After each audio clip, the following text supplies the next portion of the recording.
Thank you for that introduction, and welcome to your second afternoon of pets. I'm sure at this point you're starting to feel excited, but maybe a little anxious, that you have a lot of things on your plate, and you're wondering how you're going to get it all done. Well, as you probably have heard before, and certainly should keep in mind, you're not alone. You have several resources available to you, and I'd like to share a couple of those with you right now. First of all, you have your membership chair, and if you haven't appointed a membership chair or don't know who that is yet, it's a good time to get to know them. They're going to be very important to you and have a very important task in your year. But you also have district membership chairs. You also have assistant governors or area governors. You have your district governor, as well as you have a new position in your district as of this year called Innovative Club Advocate. And that person's role is to try to find opportunities for alternative clubs and improve or increase membership. So certainly utilize those people and get to know them. And you also have people like me who are a zone appointee, and my role is basically anything other than foundation and public image. As assistant Rotary coordinator, that's my area of focus, which is primarily membership at this point. So feel free in this time to engage those people. The advantages of the situation that we're in today is that you can use the technology to invite people that might not be able to attend a regular meeting. So certainly take advantage of that. I do want to share a video that I think is very, very good and will put a perspective on membership that maybe you haven't thought of before. So with that, let's roll the video. As Rotary, we often ask ourselves, how do we grow, personally, professionally, and organizationally? The answer is simple. To grow Rotary, we need more Rotary clubs. Let's use Anytown as an example. Anytown is a city of 100,000 people and home to one proud Rotary club. But there are hundreds of other people of action, just like us, who are uniquely qualified to become Rotary members. They share the same drive and represent the values and fundamentals of a Rotary member. So why aren't they members? Well, the current club meets on Monday. There are leaders in Anytown who can't meet on a Monday. By excluding this segment, the potential members in Anytown has shrunk. Now consider, what if the meeting is at noon on Monday? There are people who can meet on Monday, but can't meet at noon. So now we have a smaller audience for Rotary in Anytown. Of the remaining group, some aren't interested in a club with a sit-down lunch and speakers. They are passionate about service, but aren't interested in a traditional club experience. And that is okay. The Rotary Club of Anytown isn't doing anything wrong. It just doesn't appeal to particular segments of the community. And if we're going to thrive for years to come, we must adapt and embrace change. In Anytown, we have an opportunity to expand because potential members are everywhere. More than half of the eligible people are prospective Rotary members, waiting to make a bigger impact in their community. But what Rotary club exists for them? If Anytown creates new clubs at new times and new places, the hidden potential for Rotary will be revealed. As people of action, we must broaden our reach and provide opportunities to all leaders in the community. Together, all of us can grow Rotary.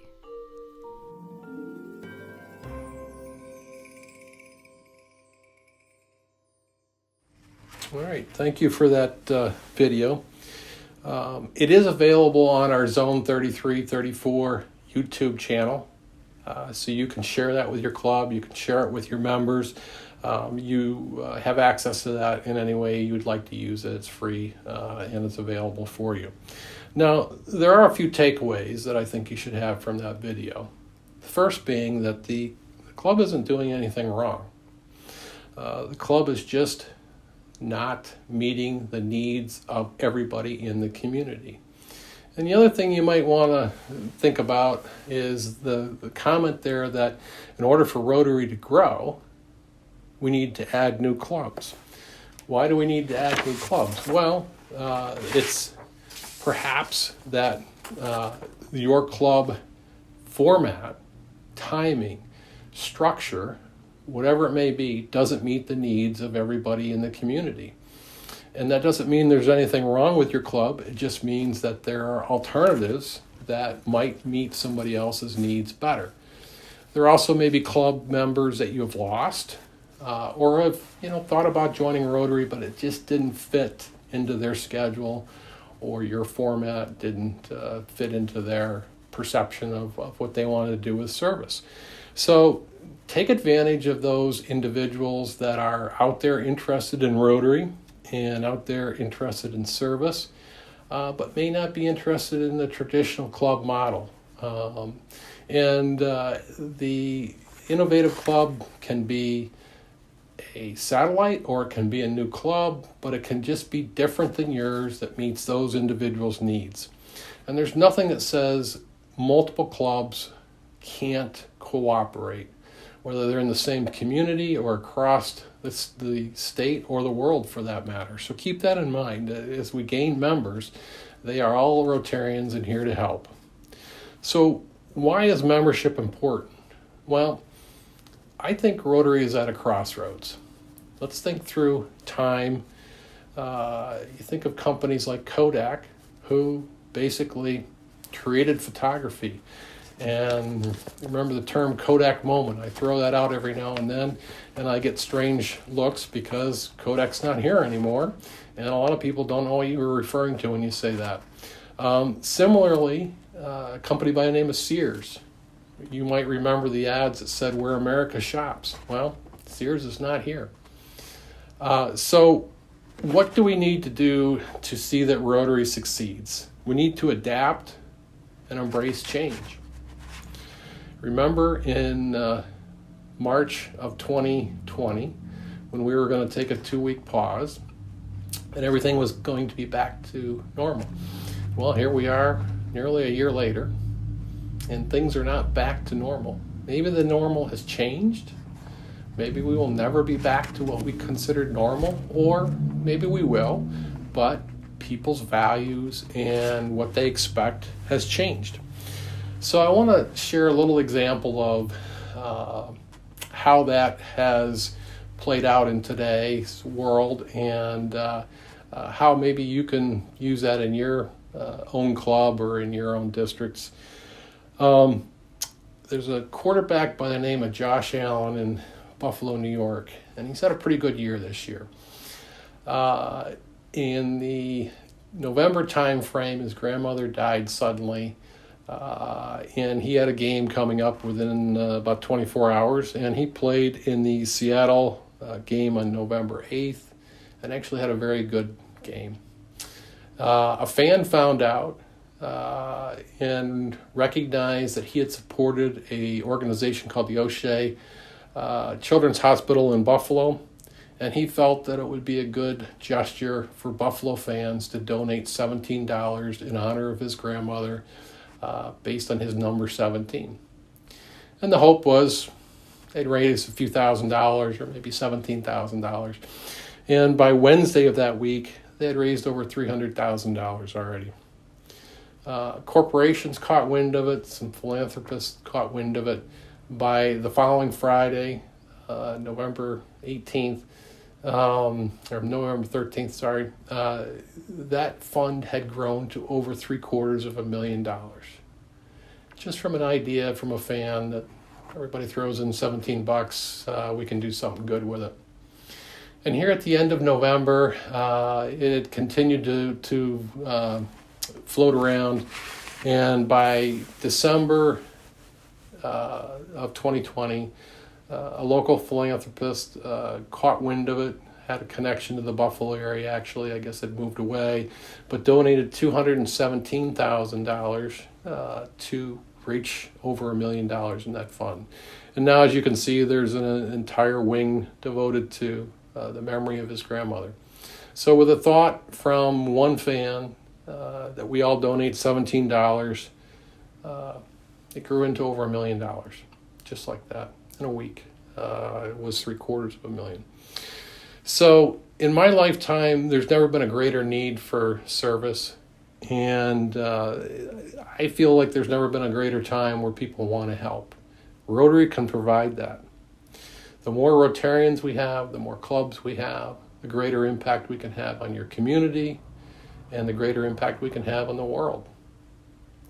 And I think most of all, what we really want to do is share our experience in that fellowship that we all enjoy as part of Rotary.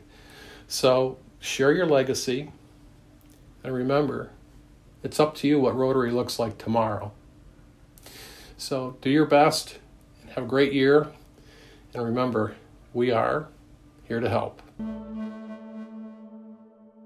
Thank you, Scott. We have Scott here again to go ahead and answer questions for you. So if you have any questions, please put them into the Q&A section of our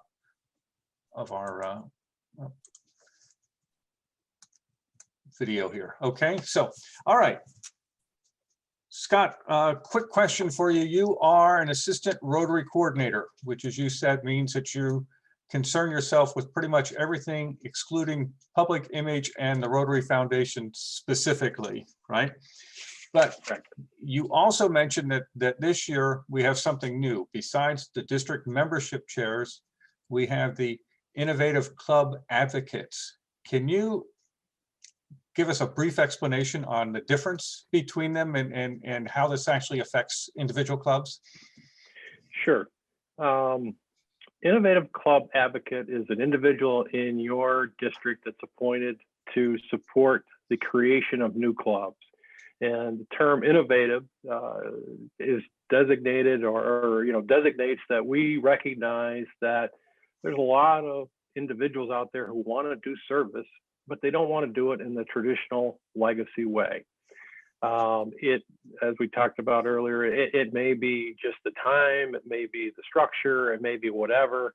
And that individual is tasked with trying to help those organizations or those groups of people get off the ground as whatever it may be, a satellite club or a full-fledged club.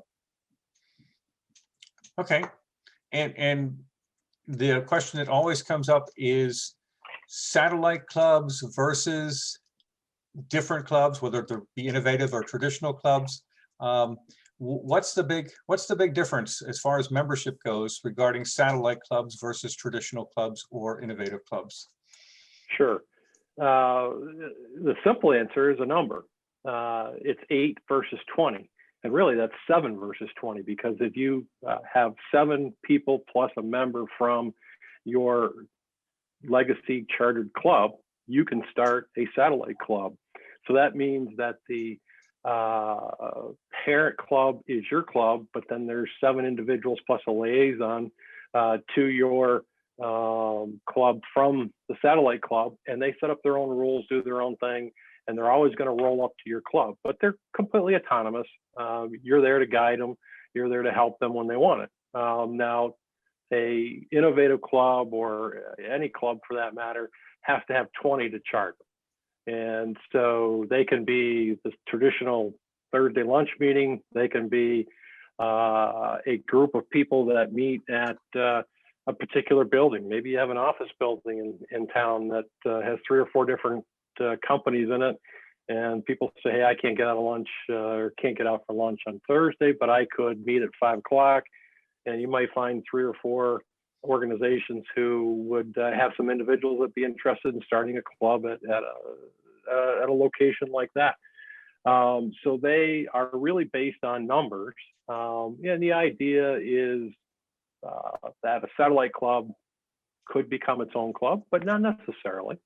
So the satellite club may grow, and it may become 10, 12, 15 members, and it may become 25, and it can become its own club at that point, or it can stay a satellite club. There's, you heard the term, there's no Rotary police, and it's really whatever works for you, your club, and your members. Okay, and real briefly, since we're talking about satellite clubs, different innovations to clubs, e-clubs are still out there. And if anything we've learned this year, they're probably more popular than ever before. They've because we're all e-clubs at this point. But your district has an e-club which really breaks international boundaries. How does that work? Our e-club was started basically as a way to keep some members who had moved from our district and grow membership. But what we found is that there were, it was charted in 2017, there were a number of people out there that wanted a club experience, but not a sit-down lunch menu type meeting. And they wanted to do service in their part of the world. And what is really neat about this club is that we have grown around the world. We have members from Africa, we have members from Europe, we have members from Canada, United States, and they all, I shouldn't say they all, but a lot of them have connections to Rotary clubs in their area. So now we have a connection to Rotary clubs and projects in other parts of the world. And we have a Rotarian who is there leading the charge or bringing those ideas to us. And it's become a really interesting project. And what it says basically is that there's no geography borders, no geographic borders either. If you have members who are attached to your district or your club, and their job takes them somewhere else, or they retire, and they just don't find a fit where they are, you can make them fit back into your district. Great. A couple real quick questions to wrap up. One person asked if you can go ahead and put the e-club address into the chat box when you get a second, Scott, then people can find it and they could certainly join that meeting at some point. And the final question is, we're back to satellite clubs and innovative clubs. Do members in those clubs have to pay dues? And are they set by whom? Okay. Dues are set by your members. So if you're a satellite club, the parent club is going to have to pay the RI dues and the district dues. Beyond that is completely up to your satellite club. So and that is true of a traditional club as well. They would have to pay the RI dues and they would have to pay your district dues. Beyond that is completely up to you. So for example, in our e-club, we basically pay the satellite or the RI dues and the district dues. And then we have satellite clubs who kind of do the same thing. Beyond that, it's up to you. If you want to take in funds for other things or support your members in other ways, you can set your dues at your own, own level, whatever is comfortable for you. Great. Thank you, Scott.